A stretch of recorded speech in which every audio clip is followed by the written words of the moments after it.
नमस्कार दोस्तों, मैं रत्नेश वर्मा पुनः आपका बहुत बहुत स्वागत करता हूं आपके अपने फेवरेट चैनल इंग्लिश सॉल्यूशन में।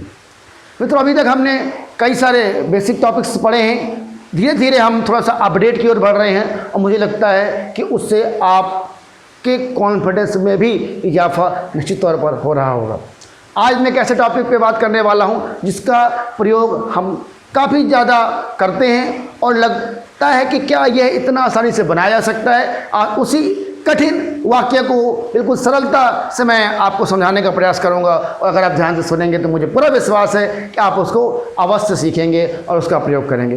कुछ वाक्य किस तरह के होंगे जिससे मैं बता दूं आपको। वह कमज़ोर है, ये हम पढ़ चुके हैं। उसके पास पैसा है, ये पढ़ चुके हैं।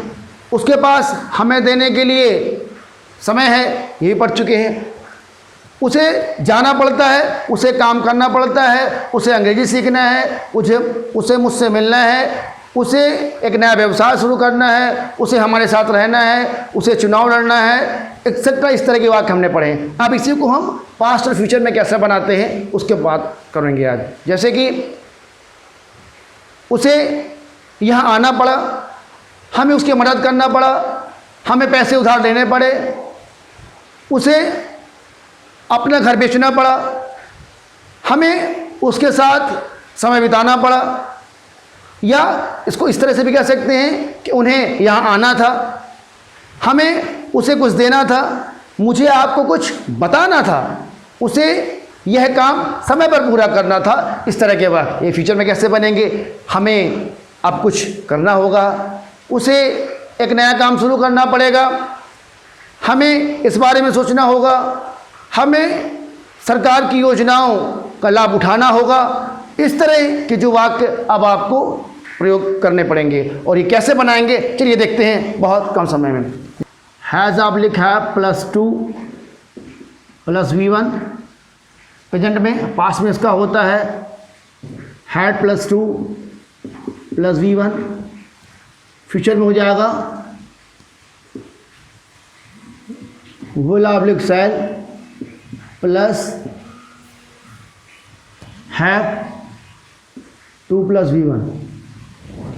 अगर एग्जाम्पल की बात करें तो आप, क्योंकि ये चीज़ आप पढ़ चुके हैं, सिर्फ टेंस में सेंटेंस एग्जाम्पल अपन बात करते क्या होंगे। जैसे आई हैव टू टीच, मुझे पढ़ाना पड़ता है या मुझे पढ़ाना है, इसका ये दोनों मतलब होगा। इसका कहें आई हैड टू टीच, मुझे पढ़ाना था या मुझे पढ़ाना पड़ा। फ्यूचर में कहेंगे I will have to teach, मुझे पढ़ाना होगा या मुझे पढ़ाना पड़ेगा। और कुछ वाक्य देखते हैं।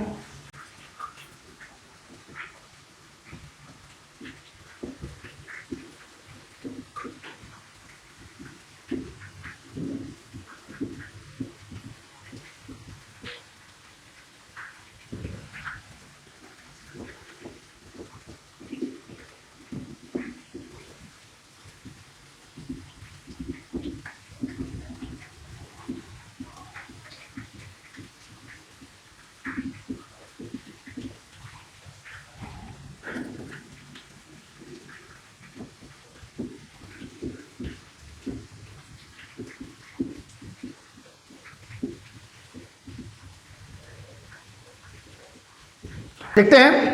I have to teach, I had to teach and I will have to teach.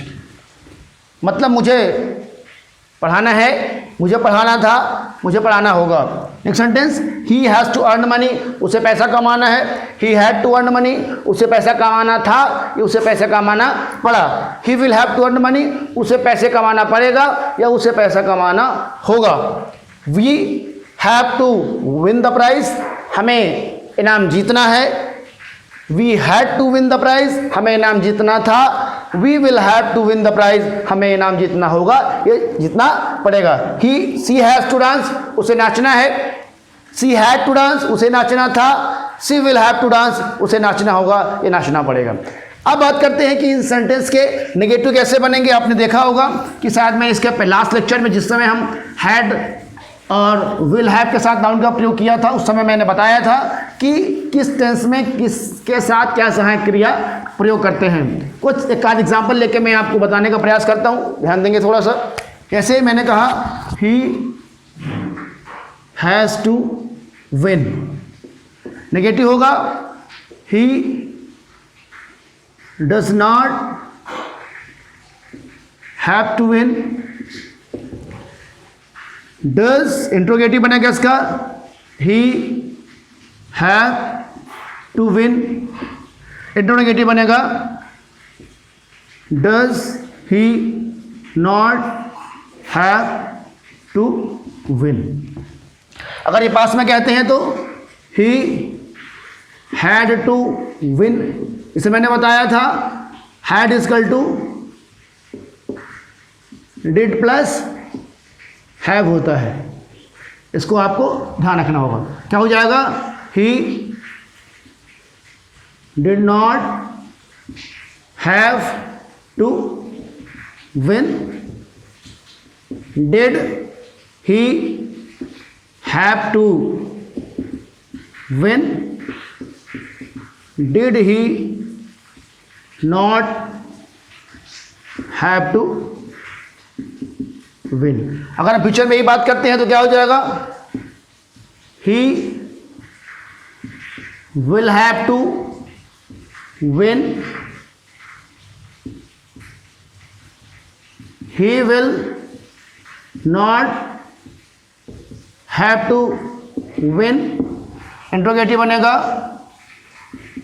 Will he have to win, interrogative बनेगा will he not have to win.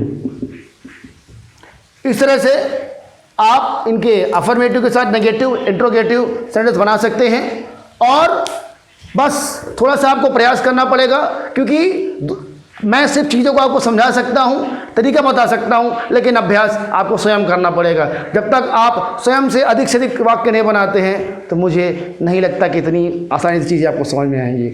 और यदि आप प्रयास करते हैं तो चीज़ें आपके लिए बिल्कुल आसान हो जाती हैं और आपको अंग्रेजी बनने लग जाती है। इसी के साथ आज के लिए मैं धन्यवाद देना चाहूँगा, बहुत बहुत धन्यवाद। अगर आपके कोई प्रश्न हो, जिज्ञासा, कन्फ्यूज़न हो, कमेंट के माध्यम से आप मुझे बताइए। मैं प्रयास करूँगा कि आपके प्रश्नों को उत्तर दे सकूँ, आपके जिज्ञासाओं का समाधान कर सकूँ और आप कन्फ्यूज़न को दूर कर सकूँ। एक नए लेक्चर के साथ मिलते हैं अगली क्लास में।